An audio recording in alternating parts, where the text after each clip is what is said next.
Imagine an entire city, frozen in time by a volcanic eruption almost 2,000 years ago. That's Pompeii. But what if I told you that much of what we think we know about this ancient Roman city is incomplete, even wrong? Researchers are now using cutting-edge digital archaeology to reveal a lost Pompeii, uncovering secrets buried not just under ash, but also under centuries of assumptions. In 79 AD, Mount Vesuvius unleashed its fury, burying Pompeii under layers of molten rock, ash, and debris.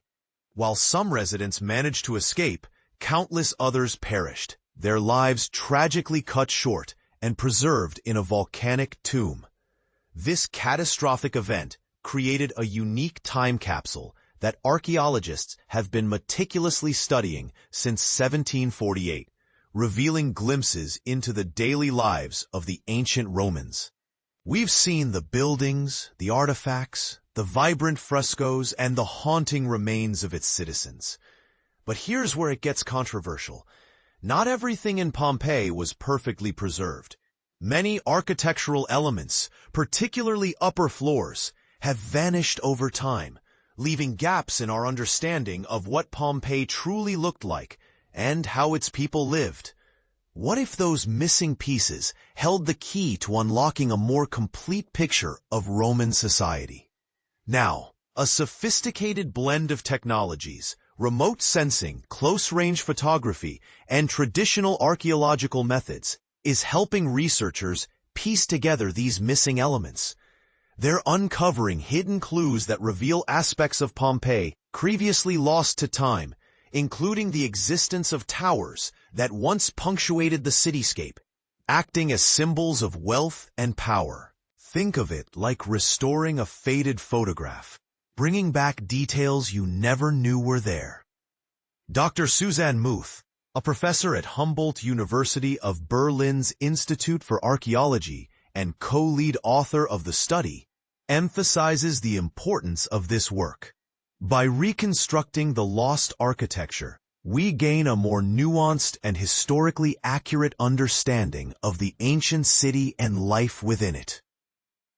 The findings, along with the digital recreations produced by the Pompeii Reset Project, check it out at https://www.archaeology.hu.berlin/Forschungsprojekt, Aktuelle Forschungsprojekt, Pompeii-Reset Digitale Dokumentation und Rekonstruktion der verlorenen Stadt Prof. Dr. Susanne Muth, were recently published in the e-Journal of the Excavations of Pompeii.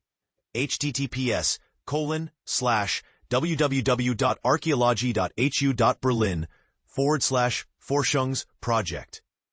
Were recently published in the e-Journal of the Excavations of Pompeii. Sorry I can't cover the rem, but were recently published in the e-Journal of the Excavations of Pompeii. /PompeisiTes.org/e-Journal degli Scavi di Pompeii/La Torre della Casa del Tiaso un nuovo progetto di ricerca per la documentazione e la riconstruzione digitale della Pompeii perduta. This research has the potential to completely reshape our understanding of Pompeii's skyline and the social dynamics within the city. The inspiration for this groundbreaking project struck Dr. Muth during a visit to Pompeii with her students in 2022. Witnessing the archaeological park of Pompeii's dedication to preserving the city, she recognized the challenges of studying fragile ruins in the face of fluctuating weather patterns and climate change. Her solution? To use non-invasive digital reconstruction to preserve Pompeii's cultural heritage while simultaneously expanding our knowledge of the ancient city. The Archaeological Park of Pompeii embraced the idea and partnered with Humboldt University, whose archaeology department boasts a strong digital focus. Their past projects include the digital reconstruction of the ancient Roman Forum, https://www.projected.hu Berlin de Digitalis Forum Romanum, demonstrating their expertise in this area. The project team uses techniques like LiDAR, light detection and ranging, scans, and photography to meticulously document the remaining structures and create detailed 3D models. Then, like detectives, they analyze the scans for clues, holes indicating missing structures, for example, to digitally reconstruct how these structures might have looked before the eruption. And this is the part most people miss. Pompeii didn't just vanish overnight. Recent explorations have revealed that some inhabitants actually returned to the ruins a few decades after the disaster. According to Dr. Gabriel Zuchtriegel, the archaeological park's director and co-lead study author, the volcanic debris and ash reached approximately 5 meters, 16 feet in height. You could still see the upper floors emerging from the ash, in a sort of gray desert. Former ground floors were converted into cellars, where residents built ovens, mills, and fireplaces. However, these later inhabitants eventually abandoned the site after another eruption in the 5th century. Early excavations in the mid-1700s focused primarily on the best-preserved areas beneath the ash layer, leading to a neglect of the upper floors, which had largely decayed and disappeared. Dr. Muth explains that there was a historical lack of interest in these missing upper floors, as they were often assumed to be simple living quarters for slaves and poorer citizens. For centuries, the focus was on uncovering precious statues and wall paintings. However, a renewed interest in understanding the everyday lives of ordinary citizens has shifted the focus upward. In the process, it has been discovered that the wealthier citizens of Pompeii also used rooms on the upper floors, as traces of richer furnishings have been found there. This shift in perspective led researchers to a newly excavated residence, the Casa del Tiaso, or the House of the Tiasos. Inside, a monumental stone staircase led to the 2nd floor. Indentation on the walls near the top of the staircase suggested the existence of a wooden staircase on the missing upper floor, leading to a 3rd floor. When we began to reconstruct this room in terms of its lost architecture, it became clear to us that it could only be a tower, Dr. Muth said. The Casa del Tiaso, one of Pompeii's most opulent homes, likely belonged to an influential family, according to Dr. Zuchtriegel. It featured grand banquet rooms, a garden courtyard, and a private thermal bath complex. Wealthy Romans who lived in villas outside the city walls often included towers for hosting banquets and enjoying panoramic views. The Roman writer Pliny the Younger even described such a tower in his own villa. Legend has it that Emperor Nero watched Rome burn from a tower in the gardens of Maecenas.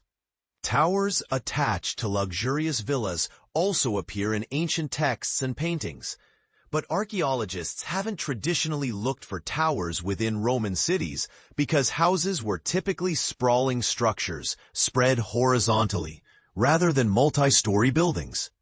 The unique findings in the Casa del Tiaso now lead us to believe that such towers also existed in cities as an element of wealthy residential architecture that sought to imitate the magnificent villa architecture, and with which the homeowner wanted to represent his social status from afar.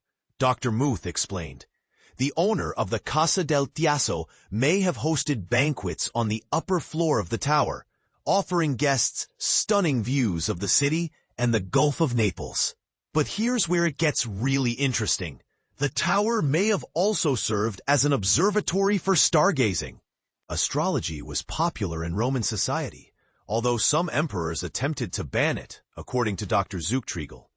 Dr. Marcello Moghetta, chair of the Department of Classics, Archaeology, and Religion at the University of Missouri, suggests that religious regulations may explain why towers were uncommon in the city. Temples and sanctuaries required clear sightlines for taking auspices, interpreting omens from bird behavior, and other rituals, leading to restrictions on taller private buildings. While upper-floor apartments were common in Pompeii, a high-rise tower in a prestigious home, like the House of Tiasos, is unprecedented but not implausible, according to Dr. Moghetta. Towers also demonstrate the creative innovation of Pompeii residents seeking to assert their prestige. Tower-like structures do appear in Pompeian wall paintings representing urban landscapes, though these have traditionally been dismissed as artistic fantasy driven by the taste for illusionism, Dr. Mogetta said. The proposed reconstruction challenges that assumption. If accurate, it means those painted scenes may have reflected the real cityscape more closely than we thought.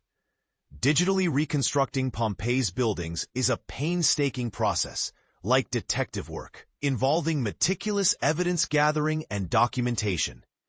Researchers use drones to scan entire buildings, laser technology to measure surfaces, and close-range photography to capture textural details. Overlapping images are used to create 3D models through a process called photogrammetry. A digital twin of a building is created from the scans and photos, allowing researchers to virtually reinsert wooden beams into holes in the wall and follow patterns to determine the location of upper floors and stairs. We proceed very cautiously, discuss a lot, test a proposal, reject it again, correct it, discover new clues, compare these clues with other buildings in Pompeii to find analogies, Dr. Muth said. Step by step, a 3D model emerges on which we can transparently develop our arguments and proposals, and then present them so that they can be reviewed and discussed by the scientific community. While archaeologists have traditionally used drawings or scaled-down 3D models to reconstruct lost architecture, digital archaeology takes the process a step further. Two-dimensional drawings are prone to errors because they can only be checked from one angle. In contrast, 3D models must be 100% accurate from every angle. Only when the building's structural design is precisely recreated digitally in a 3D model can the architecture be understood and a plausible reconstruction developed, Dr. Muth said. Computer game technology is also making 3D models more accessible, allowing for virtual walkthroughs that offer a closer examination of ancient living spaces. We can more concretely visualize a banquet by candlelight or a celebration at the top of the tower of the Casa del Tiaso, but also the oppressive working conditions in the so-called slave bakery next door, Dr. Muth explained. All this will help us to ask and obtain new questions and new answers about life in Pompeii. The question remains, were there more houses in Pompeii with towers? The team continues to search for traces of lost upper floors. For those who could not take advantage of natural vistas, a tower-like structure was a clever solution, combining spectacle, visibility, and social signaling in one architectural gesture, Dr. Mogetta said. More work by the Pompeii Reset Project in other sectors of town is needed to reveal how widespread the phenomenon really was. Ancient homes rarely survive the passage of time, and when they do, only fragments like sturdy foundations remain. Pompeii is an exception, offering a unique opportunity to reconstruct ancient skylines and understand how cities grew over time. For example, we know that medieval Italy was filled with towers. https://www.cnn.com/2025 Travel Dei Conti Collapse Rome Future, because some still stand today. At the archaeological site of Çatalhöyük, Headquarters N. List 1405, evidence suggests that Neolithic people built homes so closely together that they had to use the roofs to access their interiors. Over time, new dwellings were built on top of the original homes. We know that cities and settlements in the past must often have had a taller skyline than we now have direct access to. From Neolithic Çatalhöyük to the cities of medieval Italy. And the Roman world is no exception, said Daniel Diffendale, a postdoctoral researcher at the Scuola Normale Superiore in Pisa, Italy. There is evidence of taller buildings if you look for it. Dr. Muth's goal is to eventually include every room in the digital reconstruction of the Casa del Tiaso. The broader project has no end date. The team wants to see how many buildings they can virtually reconstruct to preserve Pompeii's heritage. Digital tools have become fundamental for monitoring Pompeii's conservation and determining where intervention is needed. They can also create models of parts of the city that weren't preserved, according to Dr. Zuchtriegel. Digital archaeology is much more than simply creating fanciful reconstructions of ancient buildings, he said. It's a way of thinking through these structures and how they really worked and were used. Since 1748, over 13,000 rooms have been excavated in the lost city, with 1/3 of ancient Pompeii still buried under volcanic ash. Insights from recent excavations could inform our understanding of houses that were first investigated decades or centuries ago. However, the archaeological park doesn't aim to excavate all of Pompeii. Dr. Zuchtriegel explained that they want to leave something for future generations. So what do you think? Could towers have been a more common feature of Pompeii than we previously believed? And if so, what other secrets might be hidden beneath the ash, waiting to be uncovered? Share your thoughts in the comments below. Sign up for CNN's Wonder Theory Science newsletter, https://www.cnn.com/newsletter, to explore the universe with news on fascinating discoveries and scientific advancements.